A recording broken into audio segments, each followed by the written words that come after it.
Hey everybody, it's Mike from the Screwjob podcast. I want to do a relatively quicker episode tonight, and put this out Friday, obviously, the day that it usually comes out. But I want to do something a little interesting. See, I was thinking about making a top 10 list for this show, for this episode. Then I realized, how difficult that was going to be for me. I was doing my top 10 favorite wrestlers, and well, I have more than 10 names. Let's just say that. So I'm going to push that off to the side. But one of the men on my list is Chris Jericho, and I want to do one of his matches. So I went and found one of my personal favorites, and it's a relatively short match, and we're actually going to do two matches. So this is from, where is this from? This is from WCW Slamboree 1998, a little backstory going into this. Chris Jericho and Dean Malenko have been feuding, and Dean's been off TV to deal with the death of his father. Now, Chris Jericho, he's just laying into him, cutting promos, just trashing Dean Malenko and his family, and Dean Malenko comes back for revenge in these two matches. So, again, Slamboree 98. First match is a battle royal to determine who will be the number one contender, who will immediately face Chris Jericho next. So with that, we're going to start the pay-per-view on the 2-minute mark. Your marking for the pay-per-view starting at home will be 34 minutes and 2 seconds, or the little light mark on the WWE Network. Alright, with that, 5, 4, 3, 2, 1, go. Here we go.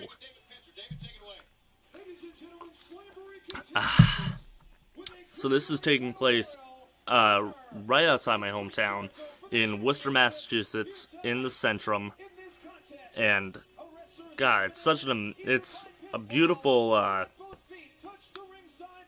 looking building. I'll say that for a building in a Coliseum. I personally like it. I'm just kind of nostalgic in a way. It's my hometown basically. Any show that happens in Boston or Worcester, I'm trying to go to. Oh, here we go. We got Chris Jericho going to tell us about our competitors, and I'm going to turn the volume up so just in case, so everyone can hear this, because gosh darn, he is a funny man. He is a funny man. Take it away, Chris. One of these fine contestants will get a chance at the Cruiserweight belt. They'll never win it. But you're gonna see. I love Chris Jericho, man. He's so great. If you're wondering why Matt isn't here, well, it's 2 a.m. on Tuesday, or now it's Wednesday. That's why. Is it Wednesday? It might be Thursday. Hold up. Today is Wednesday.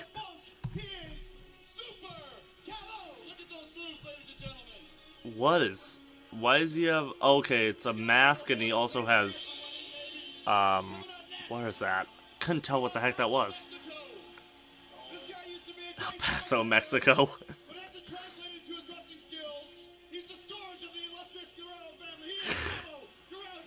Yeah, Chavo.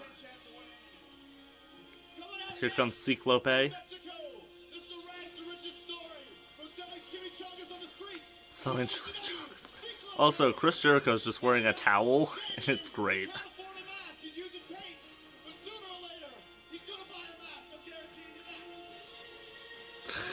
I love Jericho. Lou Ferrigno look-like contest.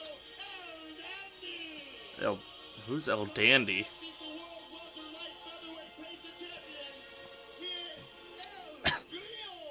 El Grio. Man, these are just a bunch of cruiserweights I've never heard of.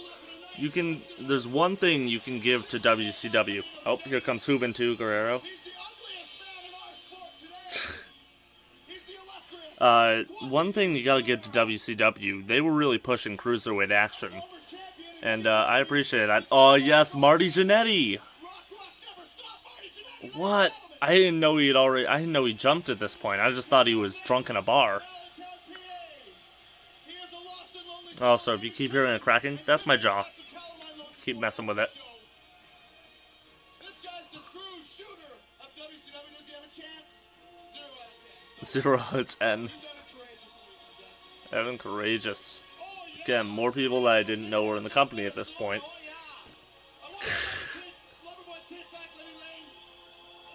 Tim Backlund kind of looks like Luger.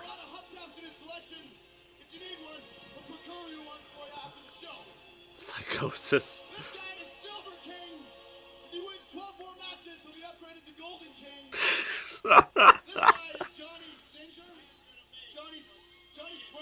Oh my god, that was funny. There's Johnny Swinger. Last but lastly.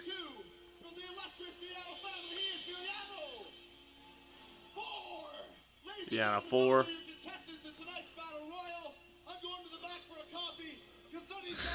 Chris Jericho just in a towel in his belt. And here we go.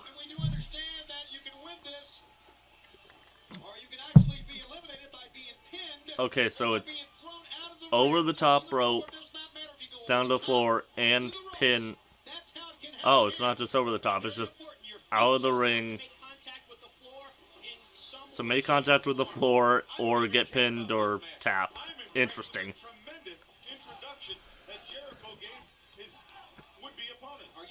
Turn down a smidge again. You gotta be ribbing me, bro. Yep, but this is taking place in the Centrum, my hometown. I can see where I sat at SmackDown, the SmackDown draft for the brand split, 2016. Way in the back corner. I couldn't find myself on TV, of course, but whatever. It was a fun night.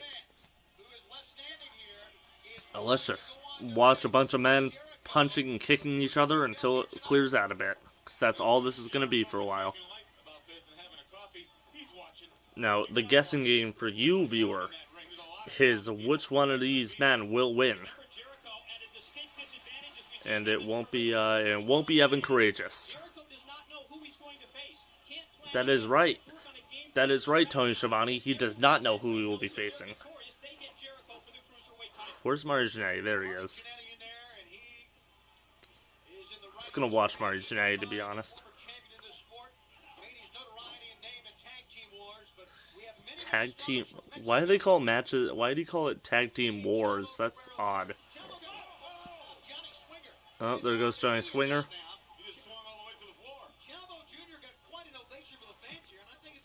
They do love themselves some Xavi and Hoovy. So, fans, man. It's in Worcester. My people. Oh, Chris is taking the towel off. Boo. Put the towel back on, Chris. Oh, man. Just, I know that building pretty well, man. Makes me feel smart. I think that's, never mind. Doesn't matter. I'm just gonna keep talking about this building all night. Oh, God. World War III. What a stupid concept for a match. God, it was dumb. I'm sure we'll watch a World War III match at one point, and it'll be just as incoherent as me sitting here talking about this Battle Royal. Yeah, hindsight's hitting me pretty hard right now, but I'm 9 minutes in, so I'm not stopping. Probably shouldn't have done a Battle Royal on my own. There goes someone. Super Colo? I don't know. I don't know, man. World War III was such a dumb, stupid idea. Almost as dumb as the Brawl for All in the WWF, which I swear to God I will talk about at one point. Cause that's a mess. That was a mess and a half. Alright, let's see. Oh, failed moonsault. Nowhere close. Oh boy. The Lex Luger lookalike. Throwing Lou Ferrigno. Yeah, hindsight's hit me hard. Probably shouldn't have done a battle royal. Once this becomes a singles match, I think I'll be all set and ready, but keep talking about WCW. I don't know WCW or ECW as well as WWE/WWF. Probably because the market's flooded with it. And I don't know much about independent wrestling, so sorry to people who like independent wrestling. I mean, I respect it. I've seen a bunch of matches. They're great. Every match is great, but I don't know. I can't get involved. I can't, like, you know what I'm trying to say, right? I can't connect with them as characters or as gimmicks, as wrestlers. Because every person now he's just a wrestler, and that's it. I love gimmicks in wrestling. No joke, as one of my honorable mentions for my top 10 favorite wrestlers, I put Repo Man on there. The guy who wore the bodysuit with the freaking tire tread on his stomach, looking like a hit and run victim. He and the stupid black mask. I love that guy. I love his dumb gimmick. And like Sting's gimmick of in the rafters, waiting to fight Hogan, NWO. Oh, I can't wait to talk about that. Also, can't wait to talk about the NWO. They will fight Jericho. This commentary is kind of bland also. Not just for me. Oh, there goes. Who is that? Buddy, who cares? Doesn't matter. Oh, what the heck was that? Oh, Hurricane Rana. Oh, it was Kidman. God. I should also talk about Billy Kidman and his shooting star press botches, because they're brutal to watch. Also, I should probably... Nice move by the ref getting out of the way. I should also ask Matt what his top 10 favorite wrestlers are. But I'm fairly sure I can predict that number 10 is Stone Cold Steve Austin, and 1 through 9 would be Ahmed Johnson. And I wouldn't be surprised. I'm turning it down a smidge more, because I'm concerned that I'm getting blown out by the audio. So with 5 men remaining, I think. Kidman, Guerrero, Ciclope, Guerrera, sorry. And, yeah, I think that's everyone, right? Who's the other guy? Oh, that was Chavo. Oh, well, there goes Chavo. Ciclope, Kidman, Juventud Guerrera, and Psychosis. There we go. That's our final 4. Rumbles are easier to call. They're more fun, to be honest. Plus, I would normally have Matt to bounce off of. Oh, nice double team move. Kip up. Oh, there goes Psychosis throwing himself over the top rope.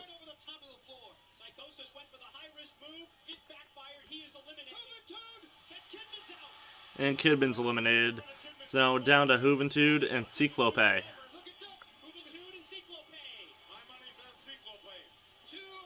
Dun, dun. 2 luchadors remain.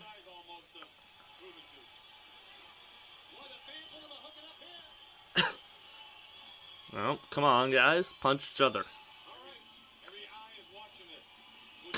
Every eye. God, this commentary. Oh, they appear to be having a conversation. It is a standoff.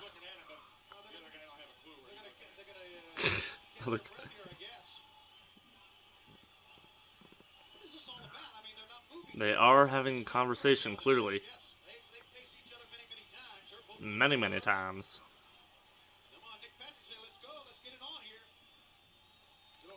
Handshake.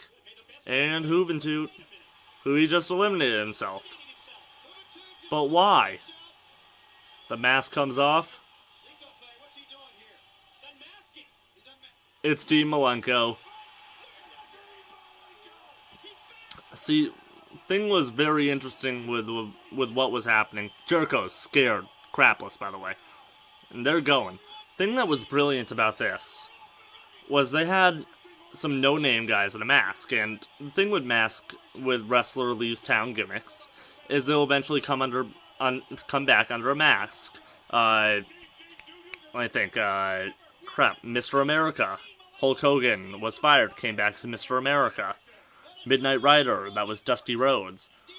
Stuff like that. The joke is everyone knows who it is, but WCW was smart here by taking a wrestler who's already on their roster, Cyclope, and having him switch out with Malenko.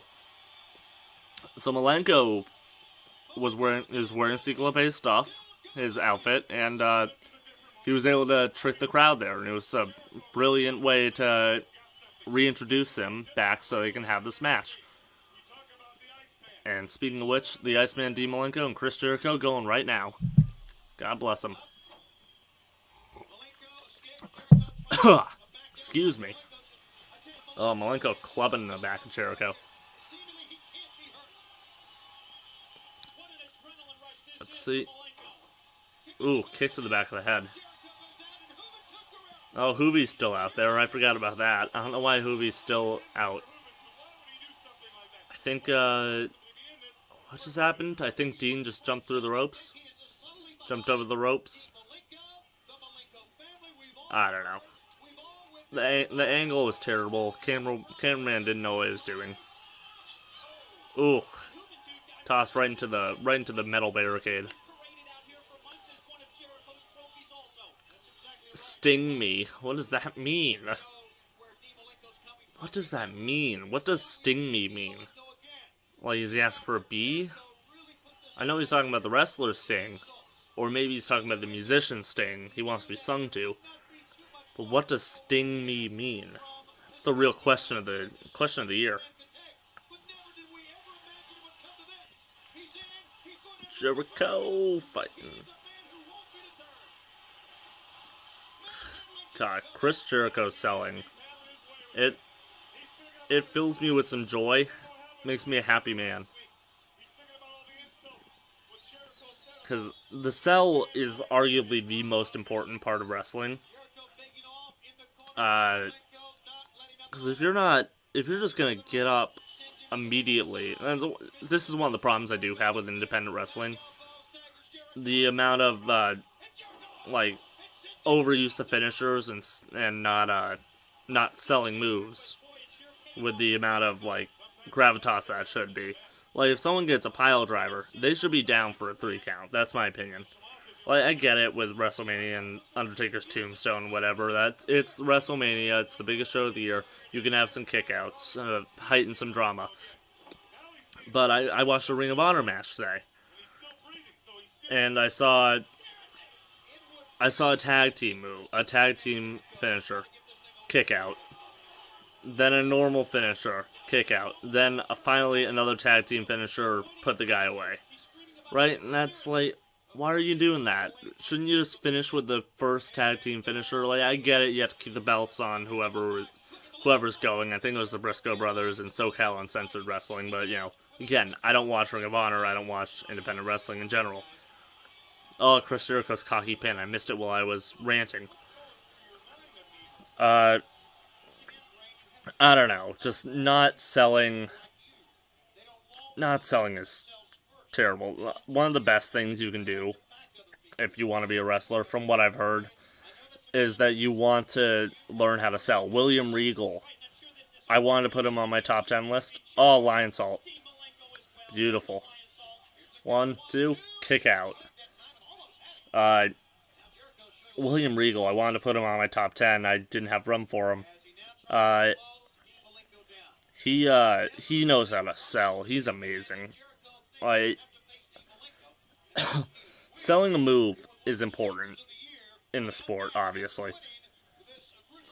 If you get up immediately, it just neuters the effect and makes your opponent look stupid, which then makes the fans not care. Like when Roman Reigns was kicking out of F5s over and over again. It made him look stupid. Then when Braun only kicks out of 1, gets put down by 2, it makes him look dumb and weak. And it's like, why are you doing that? You're neutering the effect of your other wrestlers by having them kick out of finishers. Whatever, doesn't matter. back to this match. Jericho on the top rope. What you doing, Chris? Flying elbow, beautiful. Only a 2 count. Oh, Charles Robinson, man. He's still going as a referee. Ooh, there's a Jericho sucks D sign. Not Jericho, J-U. I'm not going to, gotta kind of have to call you out on the spelling there. There's a sign, I don't remember what show it was, but I saw an Austin Slot Out shirt. It's like, oh my, what are you doing? Like, if it's a joke, I get it, but sometimes I can't tell when people, like, put some bad grammar or some bad spelling on a sign. Punch, punch, punch.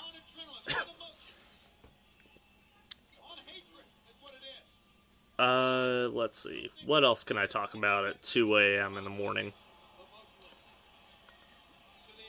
Oh, Chris Jericho looking for maybe a superplex?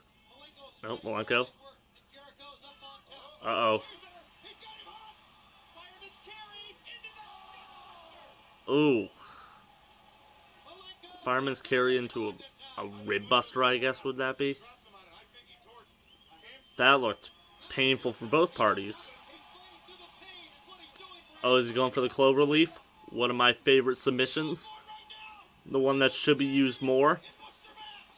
In Worcester, Mass. Are you going to tap in Worcester, Mass? Worcester, Mass to the Texas Cloverleaf? The place where everything's handed to you, Worcester, Mass?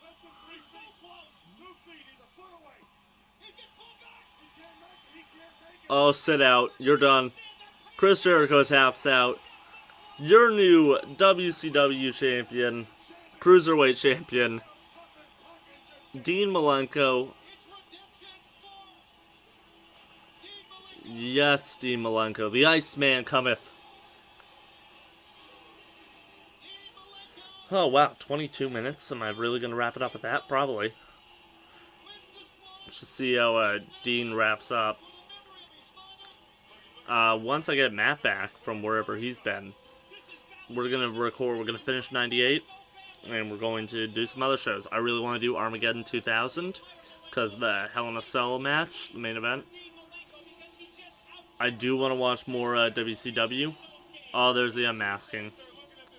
Show us that replay.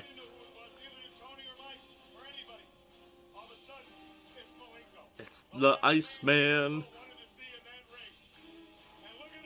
Like, even like the face selling. Also, back to selling for a second. Face selling, beautiful. Like, Chris looked scared crapless. Alright, but gonna finish up.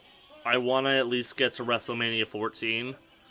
So we're all done with, like, Shawn, Austin, Bret Hart, Undertaker, all those storylines finishing up at WrestleMania 14, which means Rumble's next, and I believe No Way Out of Texas, then WrestleMania 14, which happens to take place in Boston, Mass. So we got another Massachusetts show. Oh, and look at that, just the replay of Charles Robinson handing Dean Malenko that title. It's just getting handed right to him. All Goldberg rules signs, and where is Vince? But with that, I'm gonna pause the show, end it. So, with that, I'm Mike from the Screwjob Podcast. Hopefully we get Matt back soon. Follow us on Twitter. You're only gonna get updates for our videos there, because I'm not active enough there. If you really want to get to know us and learn more about us all the time, I am more active on Facebook at SJ Podcasts, or just type in Screwjob Podcast, find us. There will be a link in the description. Subscribe to us here. There's a notification bell. You can do that if you want. Anything else I need to tell you? Patreon. I'm still working on it. So eventually that will be done. But once again, I'm Mike. Matt should be here, and I'm going to try to end this video at a cool 25 minutes. So, Facebook, Twitter, YouTube, Patreon eventually. Follow us on all things Screwjob Podcast. thank you, everybody. This has been Mike, and with that, only just gonna wrap this up. And